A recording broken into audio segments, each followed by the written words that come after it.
इस वीडियो में हम जेनेटिक इंजीनियरिंग के बारे में पढ़ेंगे। देखेंगे कि जेनेटिक इंजीनियरिंग क्या होती है और कौन से ऐसे स्टेप्स हैं जिनकी मदद से पूरी जेनेटिक इंजीनियरिंग परफॉर्म की जाती है।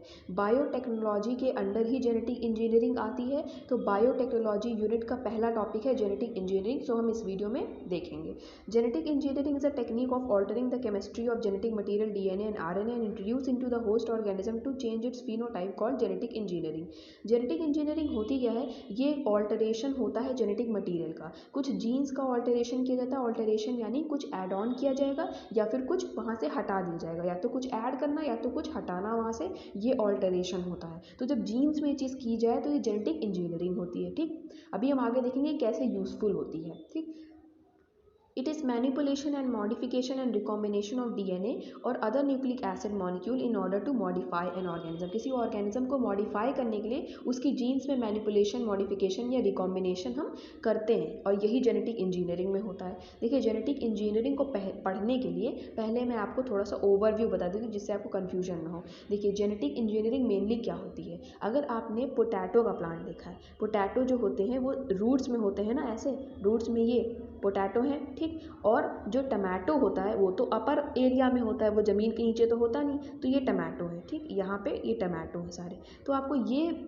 सुन के बहुत ही ज़्यादा वियर्ड लगेगा कि जेनेटिक इंजीनियरिंग इतनी बड़ी ब्रांच है, इतनी ज़्यादा यूज़फुल है हम लोगों के लिए कि ये दो चीज़ों को मिला के एक रिकॉम्बिनेंट चीज़ भी बना सकती है। जैसे अभी इन दोनों के हम थोड़ा थोड़ा पार्ट ले लें, यहाँ पे इसकी रूट का पार्ट ले लें और यहाँ पे इसकी स्टेम का पार्ट ले लें, क्योंकि ये यहाँ पे जो टमाटो है, टमाटर, ये स्टेम से ग्रो कर रहे हैं और यहाँ पे जो ये आलू हैं ये इसकी रूट से ग्रो कर रहे हैं। तो स्टेम को लेके और रूट को लेके दोनों को ही लेके यहाँ से ज्वाइन कर दिया जाए। ठीक, ज्वाइन करने के बाद क्या होगा, जो हमारे पास प्लांट ग्रो ऑन होगा उसको हम देखेंगे कि ऊपर यहाँ पे टोमेटो ग्रो कर रहे होंगे और नीचे पोटैटो ग्रो कर रहे होंगे एक ही प्लांट में। और it is possible in genetic engineering, और इस प्रोसेस को हम क्या कहते हैं? ग्राफ्टिंग कहते हैं। ठीक, ग्राफ्टिंग एक एग्जाम्पल है, एक पार्ट है जेनेटिक इंजीनियरिंग का। जब इस तरह किया जाता है, ये फ्लावर्स में भी किया जाता है। आपने अगर कहीं कहीं देखा हो, कुछ रोजेस जो होते हैं वो अलग कलर के भी पाए जाते हैं। रेड तो होते ही हैं, कॉमन कलर है वो, कुछ अलग कलर के भी पाए जाते हैं, तो वो ग्राफ्टिंग की मदद से किए जाते हैं।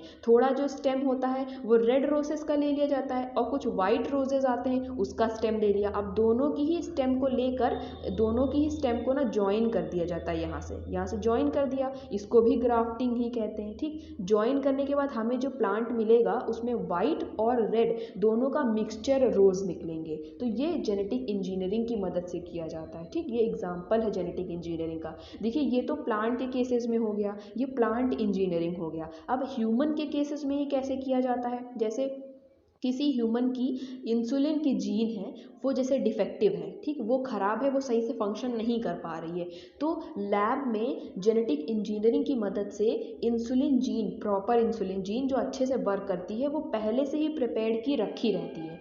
फिर क्या होता है, जैसे कोई ह्यूमन बीइंग आया जिसकी इंसुलिन जीन डिफेक्टिव है या ख़राब है, तो उसको क्या, उस जीन को बाहर निकाला जाता है लैब में। उस जीन को स्पेसिफिक कटर्स आते हैं, अभी हम आगे पढ़ेंगे, स्पेसिफिक एंजाइम्स आती हैं, उस एंजाइम की मदद से उनका एक पार्ट काट लिया जाता है, एक स्पेसिफिक लोकेशन। अभी आप और डीप में पढ़ेंगे तो आपको पता चलेगा कि उस स्पेसिफिक लोकेशन को ORI कहते हैं।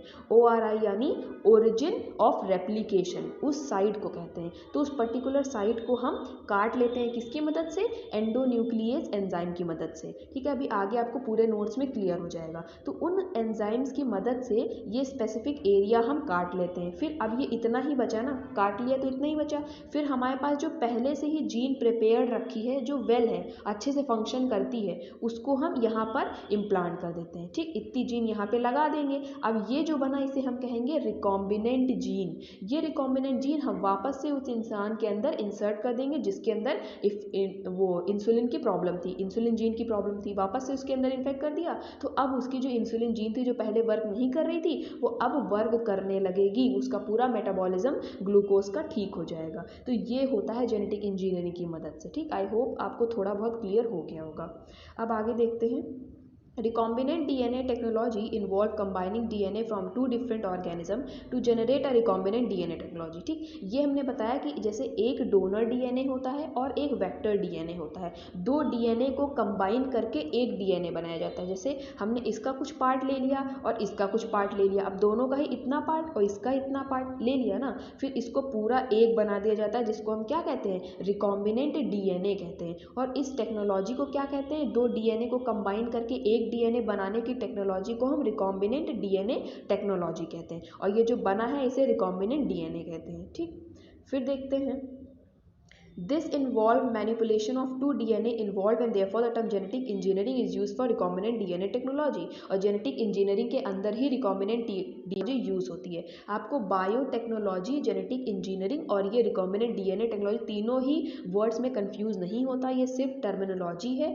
तीनों का मेन बेसिस, मेन काम तीनों में यही है। बायोटेक्नोलॉजी में भी वही काम होता है, जेनेटिक इंजीनियरिंग में भी वही होता है, और रिकॉम्बिनेंट डीएनए टेक्नोलॉजी भी वही चीज़ होती है। ठीक, अभी आपको जैसे जैसे आप डीप में पढ़ेंगे आपको अच्छे से क्लियर हो जाएगा।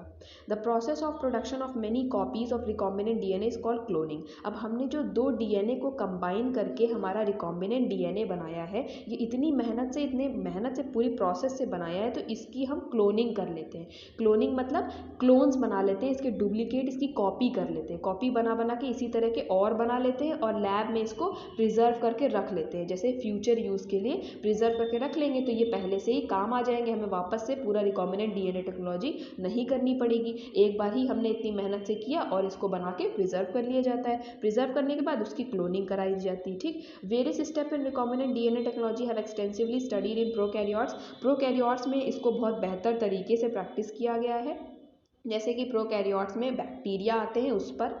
It involve the following essential components. और रिकॉम्बिनेंट डीएनए टेक्नोलॉजी में कुछ इसेंशियल कंपोनेंट्स हैं, वो कौन कौन से हैं देखते हैं। Component of genetic engineering. Genetic engineering कौन कौन से कंपोनेंट है, पहला है डोनर डीएनए। हमें कोई डोनर डीएनए चाहिए होगा जहाँ से हम सोर्स ले पाएँ। ठीक, ऐसी जीन जिसे हम क्लोनिंग कर पाएँ, तो एक तो सोर्स डीएनए चाहिए होगा, वो हो गया।